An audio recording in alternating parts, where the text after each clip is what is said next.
Chris, welcome to the podcast. Right. Thanks for having me. Mate, it's an honor, and it's even more exciting for me to be doing it in person because this is a very rare, unique treat because they're always over Zoom. Yeah. And for anyone watching on video right now, we'll see a spectacular. There's even a horse behind us. There is. It's insane. So when we said let's do it from your home, I was like, yes, let's come. So thank you. I really appreciate it. Now, I ask everyone on the show, and I'm going to ask you the same thing. If we were all at an intimate dinner party right now and you were sitting next to a complete stranger and they asked you what you do for a living, what would you say? I would say I create space for what you value. So we do, my company's called Fox Wardrobes, Yeah. and we do wardrobe solutions for people's homes. So storage, but why it's space for what you value is when you have an organized space and you can put things that are important to you in there, you feel like you have more space in your life to be, have more fun, be joyful, and that sort of thing. So we say we create space for what you value. Yeah, I love it. I love it. And the reason why we're here today, and I asked you to come on the show, and you've kindly accepted, is because we synchronistically just caught up a few weeks ago. I didn't realize you'd moved back to the Shire. Yeah. There'd been a lot of change going on within your world, but maybe we should take it up to where I strolled out and bumped into you at Ballina Airport of all places. What would that have been, about 6 weeks ago, 2 months ago, Yeah, something it was like that? about 6 weeks ago. So I was there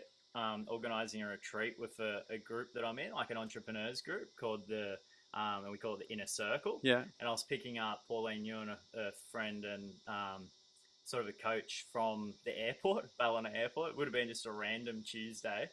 And you walk out of the airport and I don't think we'd spoken since the retreat a couple of years ago. Yeah. And to see you, I just had a pretty intense conversation with my wife, Leah, and that we're separating. So then Was that the same, like, few days before? That was a couple of days before. Wow. Yeah. And just to put in perspective, you came to our Live and Flow retreat, I think it was 18 months prior. It was the winter one in August, right? Yeah.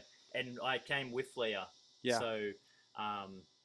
So she was my wife at the time, and we did the work together at that retreat. Mm. It was life changing. I've got to honor what you, Matt, and Petra do. It's just amazing. I appreciate that. Thank you. It's beautiful work. That moment where I saw you just sort of ignited the whole let go reminder. Let go, live in flow. This is all happening for a reason. And I even looked up your retreat website, thinking maybe I met Guy in that moment to go again because of so much change and so many things are happening in my life. But it was fully booked out, and I was like, oh no, it's not meant to be. Anyway, it was a good reminder to see you there. A few days later, I'm at the retreat with Pauline and my Inner Circle, and I get a phone call from you, and you're like, do you want to volunteer to work IT at the retreat? I was like, I'll outsource all my IT in the business. I'm not an IT guy, but shit, let's live in flow. I'll give it a go. And it came at that time, wasn't it? Because just to fill everyone in as well, myself and Matt were discussing, because we knew we had to stream Petra in for the 3 days from Croatia. We had her IT set up from that end. Yeah. And we were like, we really need somebody. And for one of us, it's really important, ideally, to have some people that have gone through the process that we work with. So not only are they're doing IT or working, but they actually really understand and how to hold space and appreciate what everyone's going through. Yeah. So that was a big thing. And we kept hitting wall after wall. And we had about 3 different options that were coming to us. And it wasn't quite sitting right. And this is what it's all about, trusting that stuff. And then I saw you at the airport that day, and give you a hug. It was like, Chris, mate, it's so good to see you, and didn't realize what was all going on in your life so much, and that you'd come back up. And then that night, I think we just put Ava down, or I was washing up or something, and I went, Chris, IT came into my like. Yeah. So and then I rang Matt, and he's like, yes. So that happened. Yeah. So maybe then let's.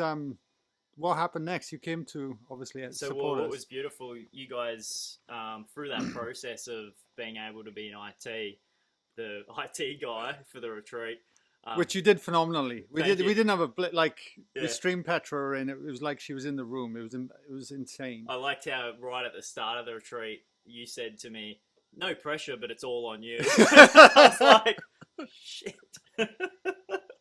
So, when coming in though, like I got to be involved in about half of the retreat, which was just, I was doing maybe even more. I was doing making sure holding the space for Petra to come in via Zoom, but then also being able to be involved.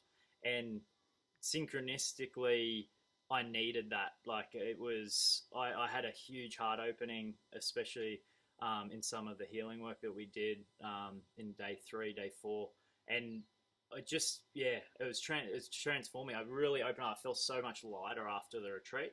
It was perfect. It was exactly what I needed when I needed it. Yeah, amazing. And then at the same time, like, are you happy to share a little bit about some of the healing for yourself that's been going on at all? Like, you don't have to like tell the whole world, even though there'll be thousands of people listening to this. But no pressure. No pressure. Just like the retreat. Yeah. Well, I guess the what's happened. I guess I can start with my journey since the first time. Sure. I Amazing. Yeah. So, because it sort of ties into that. So when I first 18 months ago, when I was at the retreat, Petra guided me into a inner child process. Yeah. And I realized then that I'd been as a kid, I was teased and I was overweight, and there was this shame that I held. I was confused about my sexuality, and I had moments of quite dark when I was about 12 or 13. At one stage, I was thinking about committing suicide. Yeah. And so I went through a pretty amazing transformation as I was like 15, 16. I snapped. I really got to a breaking point, and I snapped, and I made changes. I started to do more the work you'd call it, but at that stage, it's more personal development. Yeah. Now it's becoming more spiritual, which I love. But at the time, it was more just like self-help. How do I get through this quite dark thoughts and being unhappy? And so I did transform. I lost weight. I had friends. I went and I started to succeed in studies and uni and work. But that inner child part of me, I was ashamed of it because I'd compartmentalized it in some way, thinking it was overweight and dark and all these things. I sort of just pushed it away. Yeah. And so the work I did with Petra actually I connected. I realized it's like I'd caged that part of myself, and I was looking for more joy. And when I came to the retreat, I didn't realize that at the time, but the joy had been locked away with that part of myself. So when I did the work with Petra and it opened the connection up, I forgave myself, and I forgave that part of myself, and then we connected. And I remember just hugging my younger self in the meditation. Yeah. Like visually, I was there with myself. Giving me goosebumps. Yeah, I was crying after that experience. It was so emotional, and I must have. You guys say something about tears, like it's a defrosting. Yeah. Part of the emotions. The emotions that we've been holding on for so long. Yeah. And so I had this connection then to myself. So then fast forward that, I started to have more creativity, more joy in my life because I'd integrated that part of myself. And then in this retreat, when I was doing, it was basically a yoga session led by Petra, I had the same inner child come forward, but this time we were like best mates and we were in love, and we hugged and we were playing and we were dancing, and there was moments at the retreat where I'm dancing and that part of me was coming out. I'm just like, woo! And so what was so beautiful, and there was so much gratitude, was that actually how far the relationship had come in 18 months and how much that joy and that was being expressed in my life now. And there was still, and I noticed I've got some challenges with my dad. Like he's not really talking to me, and there's these challenges in that aspect. So when the inner child came forward, him and my father, who's like my inner father figure, but it's actually my father in physical life, I realized that I was shutting him out as well, and then I needed to express love there. And so I used to say to my dad when I was a kid, "I love you bigger than the universe." It's quite profound when I look at it now, because the universe is love and it's expanding. So my inner child said that to my father in this meditation, and so that was me, and I was observing it, and I realized, why the fuck am I blocking him out as well?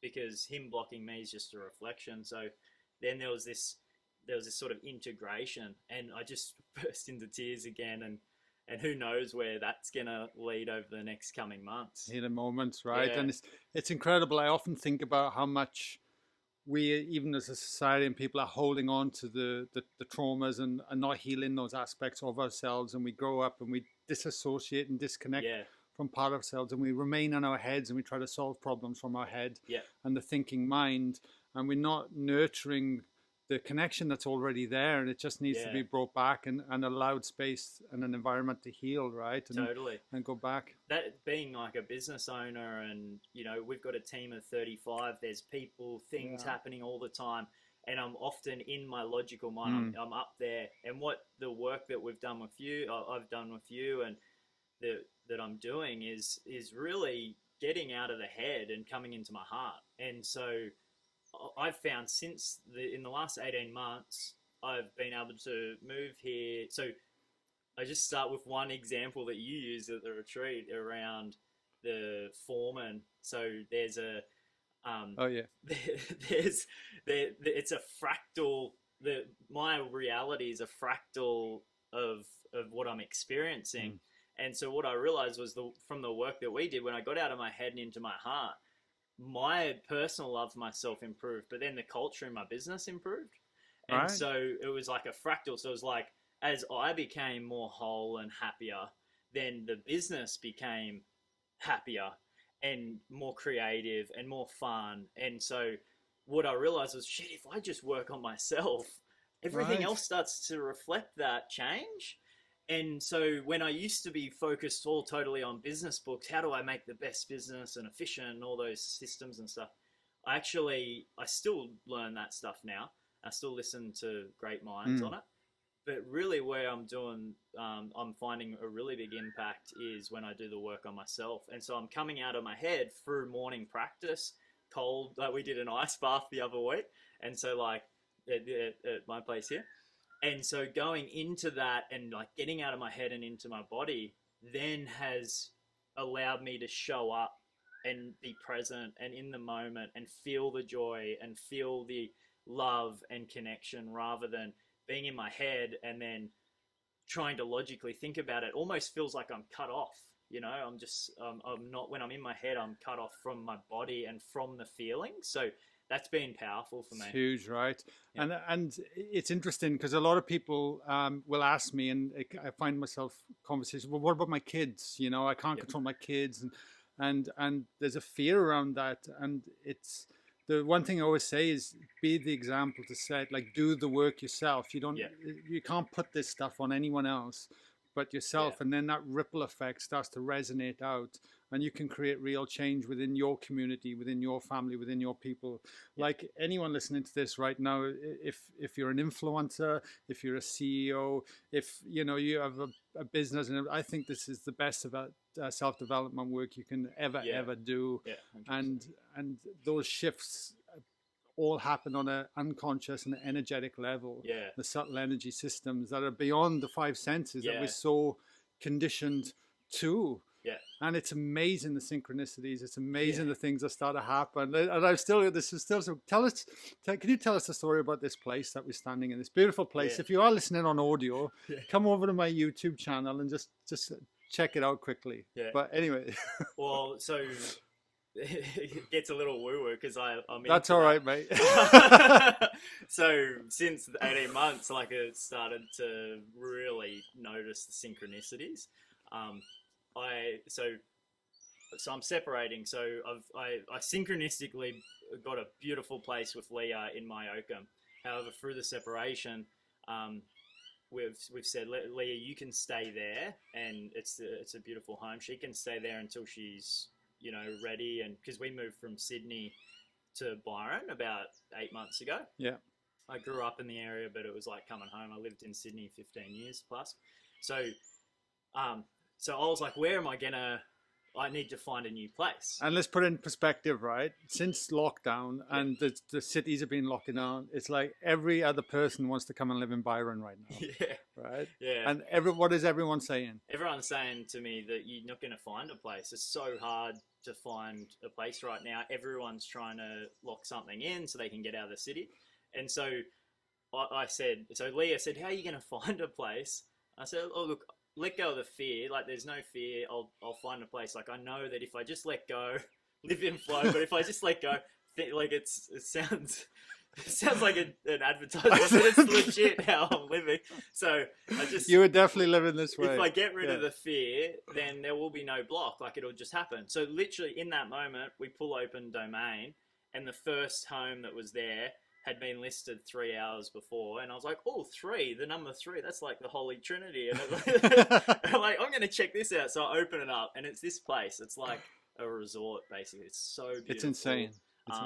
But when I got here, it was so then it was like there was packed. There was heaps of people coming. I applied for a couple other ones just in case, but they didn't even respond to me. But this house straight away, the real estate agent Rez, who's awesome, he reached out to me and said, mate, do you want to check it out? And I was like, yeah, it's New Year's Eve. So we had wow, is it New Year's Eve? Yeah, New Year's Eve. So we had this conversation a week before New Year's, and then I then booked in an appointment on New Year's Eve to check it. And it was pretty hectic because it was leaving, like, because of the separation. I was like, am I doing the right thing? So I pull a card, I do a reading, and I pulled an animal. I connect with nature, so I pulled an animal card, and it was the turtle. And the turtle is water and earth, and it was a good reference point for me because although slow moving, it's talking about adventure. So I was like, look, I'll go and check the property out. I'm going to check it because I pulled the turtle card. I'll go have a look, right? So it was New Year's Eve. I drove here, came in. There was a heap of people checking it out. I decided to go for a walk in the garden first before I go into the house. And I was like, I just want to feel the land because going through the separation, I want to be nurtured by the land, but I also want to give back to it. And energetically, I just wanted to feel that the space was right. Anyway, so I went for a walk around. There's this olive tree just over there. And it basically, I just felt so nurtured when I walked past it. I was like, this is the place. Like, I felt really calm. I came back and the owner of the property was interviewing the potential tenants. Yeah. And so she walked over to me and said, why'd you go around the garden? And I was like, oh, just because I wanted to feel the land. I wanted to feel that it's the right place. Like, I love nature and I want to be somewhere that's going to nurture me. And straight away we just hit it off because she's like, we're going, like, they live in Melbourne. They're like, we want to come back in a few years once their business is ready. And she's like, basically, I want someone who's going to look after the land. And so straight away we connected on that. And then I went and checked the house. The house is beautiful, totally connected to me. And as I was leaving, I was like, I see you guys, thanks for your time. I'm just going to check out the veggie garden. So I walk up to the veggie garden and I go, just give me a sign. If this is the place, I will go for it and I'll lock it in the lease. Anyway, as I'm walking up, I walk to the veggie garden and my eyes are drawn to the tap. And I look down and it's got a handle and it's a turtle. And I was like, I'm in. So she then... the real estate agent said they were getting offers a 6 months rent in advance. Wow. But the owners wanted me to be there and we connected. And he said, I recommended you because I really like you. And then boom, so we're signed. I moved in on the 11th of Jan, the day after our retreat. So finished New Year's celebrations, whatever, more meditation for me because I was on my own this year.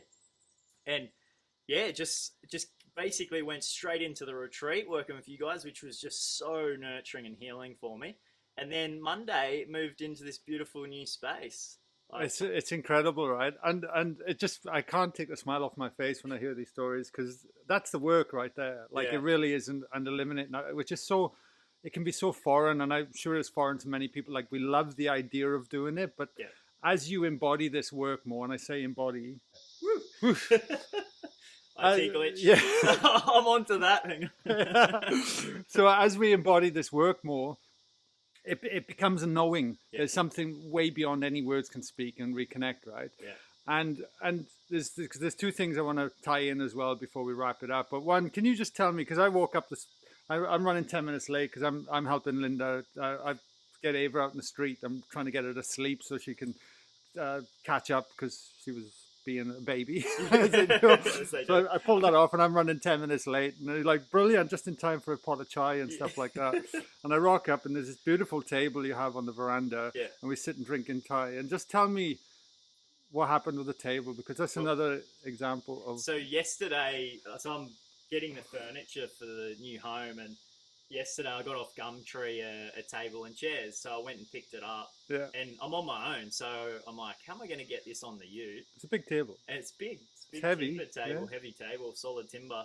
I'm like, how am I going to get it off when I get back?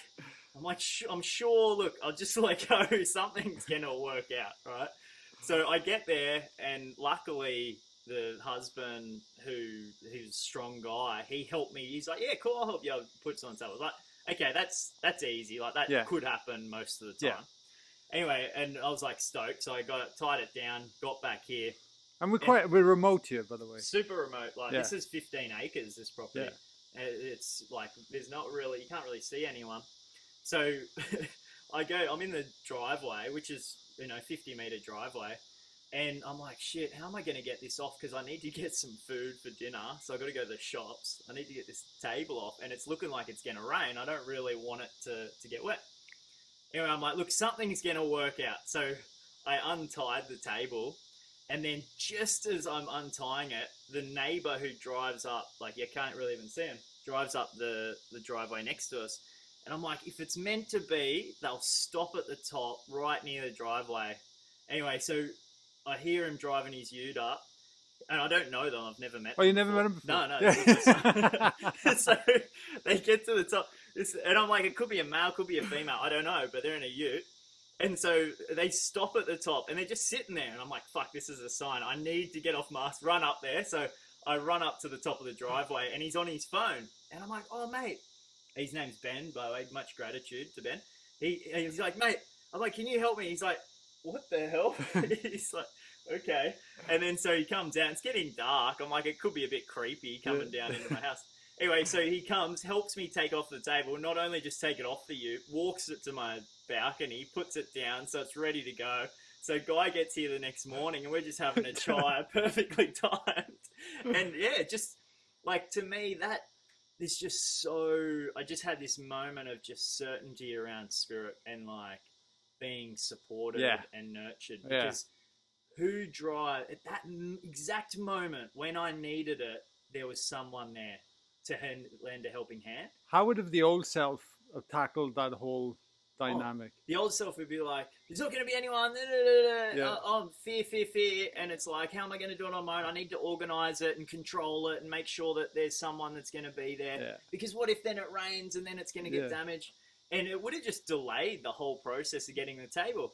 But now I've got the table in my house. I basically don't need any furniture now because the whole thing's happened in 1 week. I've got everything that I've needed. Yeah, and I wanted to highlight that story as well, because I often think, for all of us, every day there are opportunities that are just sitting beyond our peripheral vision, but we are so accustomed to doing the routines, to doing the way we do things, to having everything in order, to feel in control and feel safe, get that safety from that controlling nature, that we actually deny ourselves so much joy half the time, and random meetings and conversations and things, and we wonder why we hold on to it and get so stuck with it all, like where the joy can be had any single time. We just got to give ourselves permission to, like, so what if it did rain or you couldn't get off? Like, what does it matter at the end of the day? It does not matter. And now I can have a beer with the neighbour because you've got a good funny story. Exactly, exactly. And who knows where that will take.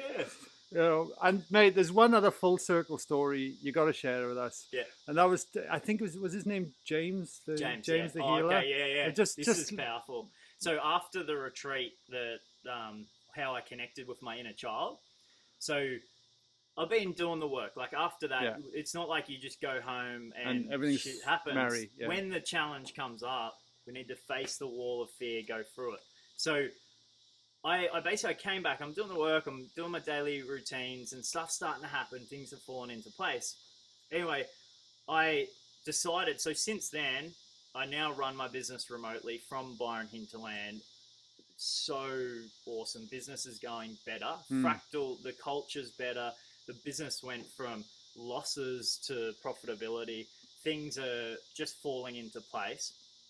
And so, and I come here, I moved to Byron, and Pauline Ewan, who's like a bit of a coach, mentor, who I'm in the group with, the entrepreneur group, she goes, look, there's a really amazing guy called James Pask, and he does holographic kinetics, which is sort of like, and it works with energy and time and stuff to heal.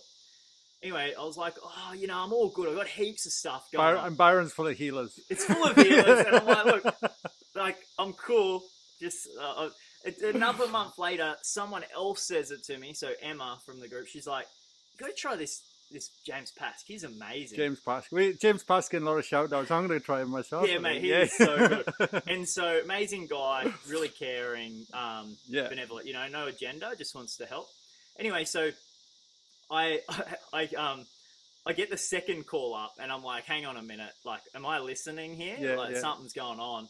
So I reached out to Pauline and I said, look, can you just give me his details? Like, I think it's worth me like contacting him. It's feeling right now. Because sometimes like timing needs to be right as well. Like sometimes the everything's happening at the right time. So I get the phone number. I call him. I book in a session, and he goes, "I'll text you my address." I'm like, "Okay." So he texts the address, and I fell off my seat. It was my old so it's my mum's home, the home I grew up in when I went through the divorce, like my parents' divorce and the childhood all that trauma. pain as a child, when I was yeah. overweight, teased, and it was the I swear, Yes. it was the fucking home that I grew up in, and my mum still owns it. She's renting it to James. I had the healing in my bedroom. Like, what the fuck? I was like, that is full circle. And if there's no sign from the universe that there's no, like, there's someone there looking out for us, like, that's a sign. So I had the healing session, and literally the whole thing just... What was it like to walk back in there like that after knowing a feeling of everything you've been through and what you've done, to walk in there to receive a healing in your old bedroom? Man, I hadn't been there for over 10 years. Wow. And it was like, I'd done a lot of work around it. So I was impartial. I didn't have negative emotion. I actually had a bit of joy around, because I remembered mum. I had awesome memories of growing up in Ocean Shores and walking on the beach with mum and stuff. But there was this, you know, when it just dropped, like the trust and faith, it just drops, and I'm just in my heart, and I'm like, it felt so synchronistic, it felt so guided, and it just, being able to be in that space to go through the healing was transformative. Yeah. And so that's where flow, that was just the example of flow for me. And I was like, man, this work is the shit. This is where it's at. So, and then we literally worked through that stuff, and he's an amazing guy, very connected to nature. And I came out of it and I felt a lot lighter. To me, it's like an ongoing process to do this work, because it's continually refreshing and absolutely clearing those energy centers and stuff. And you now have a practice, right? It's not like it's all just landing for you. Yeah. You're consistently working at it and working with it, right? Yeah. It's not like... Yeah, every day I do I do a bit of yoga, a bit of meditation. Like, I do more now because the more I'm getting more into it and more excited. Yeah. But at the start, like it built up. So I might have done half an hour, and then it's built up to a good hour practice. So like 6 every morning. Yeah. But But you do the work. Yeah, and it's giving myself permission to put myself first. And so like when I do the work in the morning, it's like, okay, I can show up for my team. I can show up for the things that are important, because I'm giving myself a moment of joy and connection and body awareness to start the day. Yeah. And I find that just so critical. Amazing, mate. I just love these stories. It's just phenomenal. Thanks. And you know, there'll be people listening to this right now that are sitting on the fence. We got a retreat coming up in March, right? Yeah. And we hold them throughout the year. So if you're listening to after March, you just need to come. And I know they'll be sitting on the fence. There'll be intrepidation, fear. There's an unknown. We don't tell people what the itinerary is either, and we purposely do that because we want you to let go. You got to let go at some level. It's not like we get you bungee jumping, right? Well, we haven't brought that in yet, but maybe. we don't. But if they're listening to this right now and knowing what you know and what you've been through, and you can, 1,000% relate to things that they might not have healed in their lives yet. They might not even be aware. They're just aware that something needs to shift, but they can't even put a word to it yet because we're always in the mind. What would you say to them? How would you speak to that?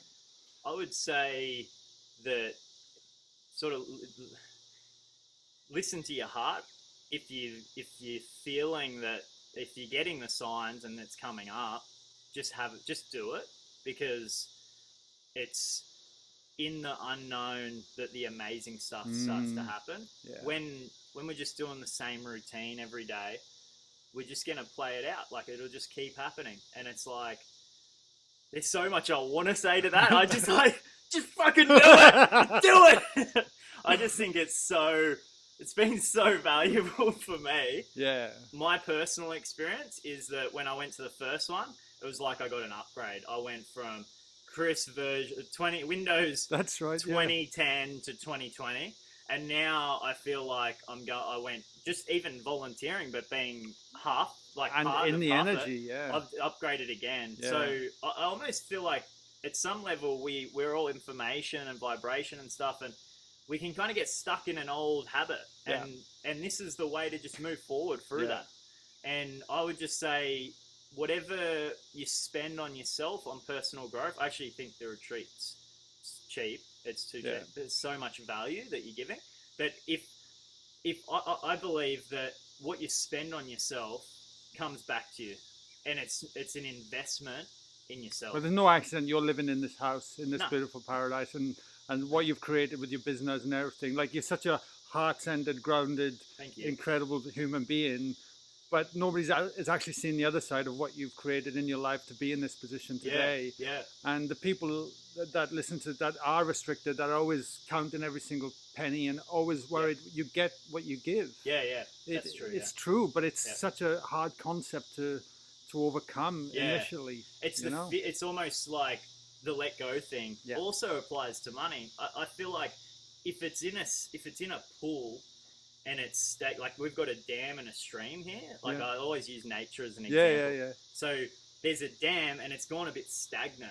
And so the water gets a bit stale and you don't want to swim in it. But there's this stream and the water's running and it's spring fed and it's clean. I just swim in it. It's beautiful.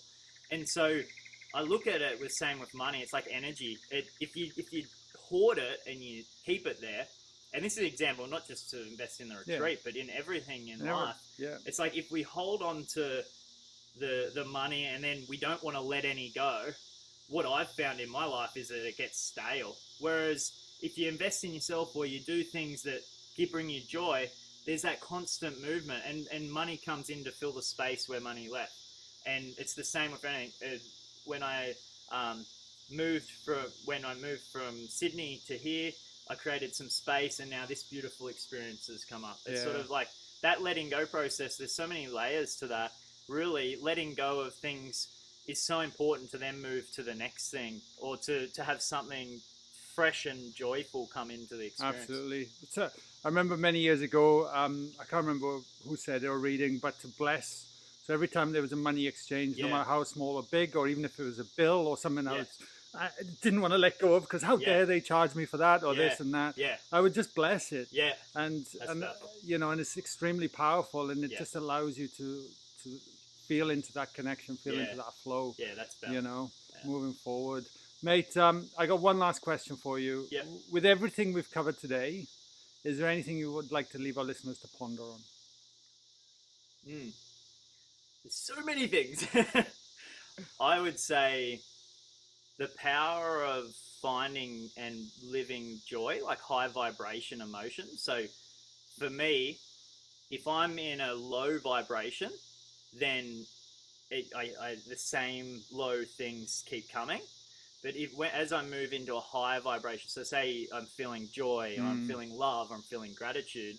So if something, like you just said, when I give money, I bless it. You go from going, oh, I don't want to give it, and feeling lost. That's low vibration. So you get more loss. But if you bless it and you're like, thank you for this beautiful table. Thank you for this beautiful home. Thank you for this space. All of a sudden, like I'm feeling it now. Like I'm feeling joy and gratitude. And then the joy and gratitude then manifests more of that joy and gratitude. And that's what comes.